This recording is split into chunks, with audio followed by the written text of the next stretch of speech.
the underground is not hitting anymore, which I like SoundCloud nowadays. I really do. I just don't know if there are that many artists out. Like there's 4 or 5 that I think are running SoundCloud currently, with like pretty much owning the feed on all of these host pages that I really like. But I agree, we're kind of in a dead period of new artists, and some of them do sound like already popping underground rappers or mainstream, with however you want to decipher what is technically mainstream, because these underground rappers are pushing millions of streams. So yeah, let's see what this person says. Yo, what it is, YouTube. So why the underground doesn't hit the same anymore? I'm not trying to say like every in the underground is like, there definitely are some out there though, I'm not gonna lie. But that's why I'm making this video, you feel me? There's a lot of trash out there, man. I might need to make a part 1 and part 2 to this.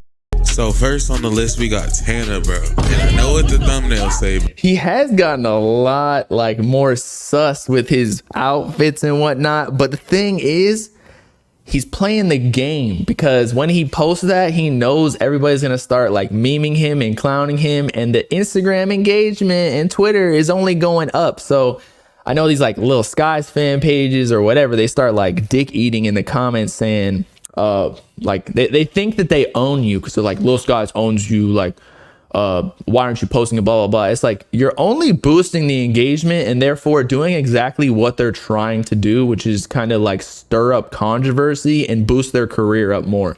Bro, it's not only because he's gay, bro. I'm not gonna lie. He be posting some zesty shit, bro. I'm not gonna lie. Definitely on that spectrum. Yeah, that pic was a little much. I think that has to do with like going to LA, being around this creative entertainment space. Like everybody be dressing fruity. I don't care what y'all say, like with these fits on TikTok and shit, but if I saw them in person, I'd be like not that I'd be judging them, but like, I'm not rocking any of those fits. But the real reason I put Tana up on here, bro, it just feels like he's trying to bite a wave before it blows up. Because when he first came out with Antisocial, bro, it blew up because it was like a new sound. You know, we already had like, I don't know if I got the dates correct, but like Off the Map, like, I never really liked Antisocial that much. I don't know why people, it was that 2021 era. I'm making a video on that. I'm glad it's over, because I don't really think it was that great of music. It was just like Discord 16-year-olds that were messing with that music, but ultimately it was just a cipher with all the new artists that were popping, and it was boosted in my opinion. Like, they weren't like the originators or anything. Like, it wasn't like a totally new sound, but like it was still new from like the TikTok perspective and all. Like, it was still like new. But as time went on, like artists from his era started to fall off, and he started to fall off a little bit. Like, he's still not falling off. Like, he's still going hard. I feel like he's one of the artists that's kind of progressing though. Like, his last album wasn't bad. He was on the ambient 808 beats a little bit, which I think you do have to like trend ride a little bit with rapping on certain type of production that is hot, because that's what I feel like producers, y'all know, in my opinion at least, run the sound, because I don't know, that's like 80% of the song. So if it's on a, you know, weak beat or something that's just not like, or outdated, it's just not worth listening to. I don't care what they rap on it. He's still going crazy. You know, like, he just did a tour, he just stopped the album, but like, it's obviously not on the same level as he was dropping like earlier. But I think the main reason he fell off is not because like the music just doesn't hit the same, is because he just like started a wave hop. An example of that is his song with Roland Thrax, Yeah. Bitcoin mo get slayed. 15 bands for a show. Ain't doing it if I'm getting paid. I can't fuck with a fan like hoe. Whatever you tell them is what they gonna say. What they gonna say. The song was already blowing up on his own, but Tana going on it like made it blow up even more on TikTok. It was all. Why is that bad though? Like, hopping on remixes is cool. Like, that's what Lil Wayne used to do. He used to remix other people's songs on his mixtapes, and he would literally make the song his, because he killed it so much that like people don't even remember the original song. So it just gives people another look, especially with Tana being bigger than Thrax or any of the artists that he remixes. All over TikTok, all over the For You page. So obviously it works, right? So like in this case, it works. It works. He also hopped on the wave that Chase started with songs like 4 and Flowers. In love with the paper, in love with that cash, in love with them hundreds for real. Yeah, I really love me a pretty hoe. I got me some hundreds for real. Chase coming in, yeah, by the low, so I'm thumbing for real. Look at I also feel like collabing with the new lane or wave of upcoming rappers, like that's what you should do, you know, like give them cosigns if they're doing well, so that one, your own career can continue to progress, because if you were kind of the last wave, you're not really solidified yet, so you need to almost be a part of the next wave. But secondly, like, I don't know, just it's good for that artist as well. It's like a win-win situation. You're giving them a look too, more than you're riding on another wave. It's like Drake giving like Lil Baby the cosign, or any of these rappers. Like, he did a collab with Future. I think that helped both Future and Drake's career. I mean, you know where Future is nowadays. I'm blessed and it's got my bitch smiling. I got diamonds, got jewels, and I bought an island. If we talking about the long run, little bitch, I'm fine, man. Which are pretty good songs, but really don't get any recognition because his music is really falling off. I feel like Tana just blew up at a really wrong time of the internet, where everything just moves fast, and if he's not coming up with something fast out the ass like every minute, nobody really pays attention to. I just think the 2021 era was just not very good. So everyone was claiming it was going to be like the next 2016 era, and then look what happened. Your boy was right the whole time, saying these were just kids. I think that when you blow up too early on in your life, like at 16 years old, it's like you're only really appealing to the kids, which is a good audience because they're the most active online. However, like, it's not really going to convert to people like me who are a little bit older. And I'm like, bro, I'm not listening to the trials and tribulations of a 16-year-old who's still in high school breaking up with their first girlfriend that they've only kissed and no tongue. But I think Tana genuinely has a chance to revive his career. Although his personality's pretty corny sometimes, he genuinely makes good music, I think. And he's been surrounding himself and collabing with artists I genuinely think are gonna go up, and that's always a good sign for people that are falling off. But next on this list, bro, we got a special one.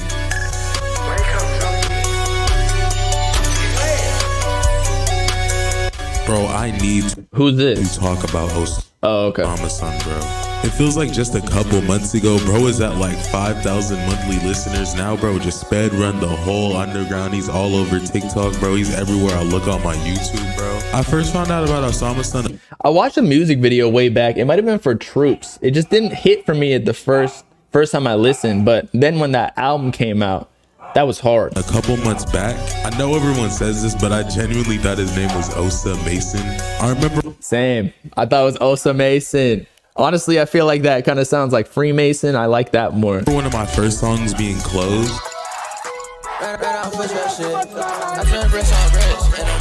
I still do think he has a very raw sound. Like, it can be refined a little bit, but that's kind of where like Ken Carson blew up too, because it was imperfect, you know. If he made it more refined, it might not hit as hard for some reason.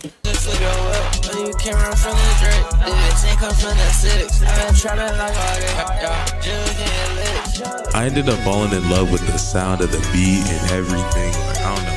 The song was just really good. I don't know. There was just something about the beat and how he just came on the beat. So crazy. I remember a couple months later, I had him followed on Instagram and I saw one of his snippets. I think that's on the album.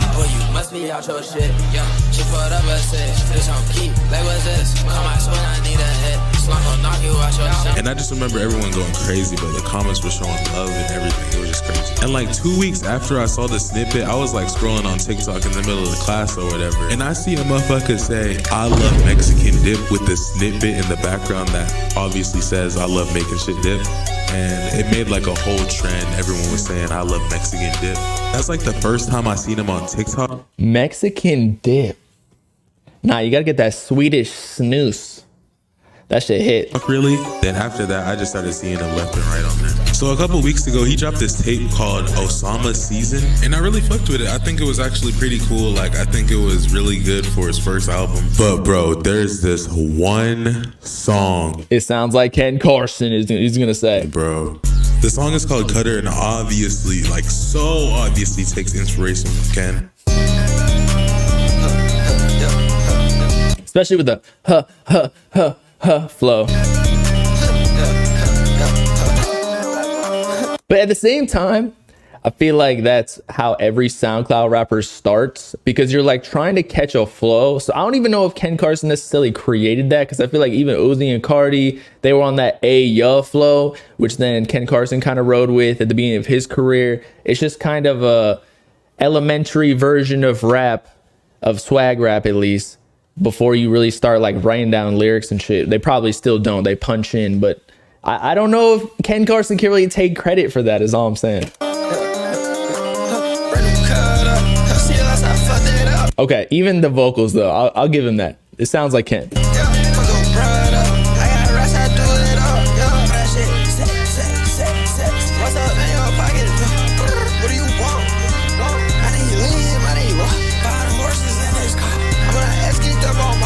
Literally his ad libs like mid song, he goes like,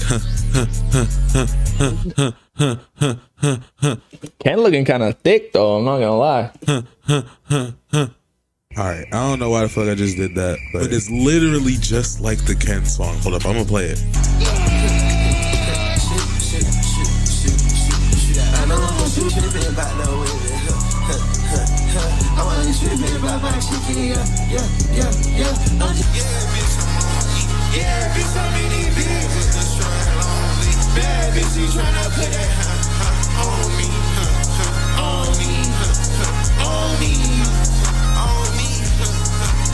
Was that your rage in the middle? Like, I don't know why the fuck he would do this, bro. You know how the... I think it's helping him though, because as every artist comes up, they're always compared to somebody like Cochise with the Cardi clone. Even Jaleel was like a Cardi clone, but like a beefier version, if you will. Even Trippie was like a Uzi clone. Uzi was a Thug clone. Cardi was a Chief Keef clone, or whatever you want to call him. So the comparisons, when people call him a clone or whatever, it just increases the conversation around his name, because then all the Ken Carson fans are going to check him out and be like, wait, this person's biting him. So I got to check out his music to see if I like it. And then some artists or some fans will actually like that music. So it honestly boosted his streams for sure, and the amount of fans that he got. Opium, no matter if he got hate or whatever. Dick riders are, bro. I guarantee you can wear an all black fit. A motherfucker's gonna say, bro's trying to be Cardi, bro's trying to be Lone, bro's trying to be Opium. Like, shut the fuck up, bro. You literally look like Blaze. But back on topic, bro, Osama Son is obviously a fan of Opium. That may sound like a reach from the outside looking in, but like literally on his most popular song in the music video, he's wearing Lone merch. He's obviously a fan. And no way. He has this archive page that has the aesthetic of Cardi with the upside down cross as the name. Highly recommend you check. I feel like so many underground rappers do that now, bruh. Just quit with the... Meanwhile, I have a hoodie with upside down crosses. I promise you I didn't mean to do that. But yeah, the like whole dark aesthetic and like grungy Asian girls, emo, you know what I'm saying? Like, we need a new blueprint. We talked about this the other day in another clip, but still, it's not even just Osama Son. It's like literally every underground rapper. Check that out, by the way. I just don't know what went on in his mind to drop that song. Maybe he was trying to clout chase off Ken Carson's name a little bit for publicity, because that's what I said earlier. The TikToks remain, so shit, it works. Hella motherfuckers know his name now. I just hope you don't end up like Trippie Redd, just wave hopping and known as a corny ass rapper now. But let me know what y'all think of this video. This is really my first video in this type of format. Just comment down below if y'all... Yeah, good video. I agree. I think that the underground is a little bit stagnant just because there isn't too many people really making a wave. But in the next couple of years, I see something going on. It might be in a totally different like soundscape or genre, but like there will be another wave. I'm not worried. We got some talented artists coming up. Y'all already know who I fuck with.